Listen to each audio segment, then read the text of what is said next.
Bonjour Christian. Salut Guillaume. Alors tu es venu nous présenter aujourd'hui donc le substitut de Condor Oui, Flysen. c'est ça. Voilà, peux-tu un petit peu me montrer les coloris, la qualité de plume aussi surtout, c'est ça Oui. qui nous intéresse. Et bah, quel genre de mouche montes-tu avec du substitut de Ok. Condor?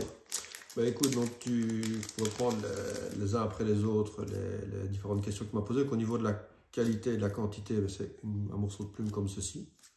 Donc qui est relativement long, qui fait à peu près une douzaine de centimètres. D'accord.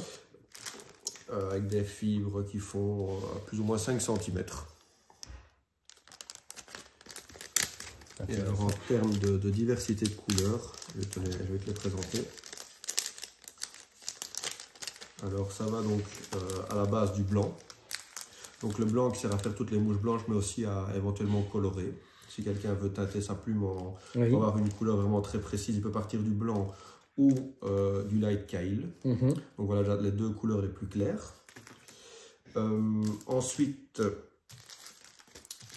tu as ces trois couleurs-ci. Donc tu as le light olive, tu as le yellowish tan, le Cadiz green. D'accord. Tu as un olive gris, grey olive, donc gris avec un très léger reflet olive. Ensuite, tu as le sulfure orange, toujours en allant du plus clair vers le plus foncé. Tu as la Pale Morning Dawn. Ensuite, BWO. Oui. Donc ça, c'est quand même une couleur de base. Ensuite, tu as le olive. Ouais. Tu as un gris, gris souris. Tu as le rusty brown. Tu as le brown. Et puis pour terminer, tu as le noir. Ok. Et comment tu l'utilises alors? Alors, bah, écoute, c'est pour la réalisation de corps de sèche ou de nymphe, peu importe, ou de noyer. C'est une fibre donc, qui est conique. Donc tu l'attaches normalement par la pointe de la fibre et en revenant vers l'intérieur. Donc tu prends une fibre comme ceci, tu l'attaches par la pointe qui est relativement fine et puis tu tournes la fibre autour de ta mouche, voilà, en revenant vers l'œillet, et donc tu auras comme ça quelque chose qui va donner un peu comment on peut appeler ça, de mouvement, annelé, voilà, d'annelure sur ta mouche, voilà. Et ça va donner un peu de relief. Ok, c'est voilà. Intéressant.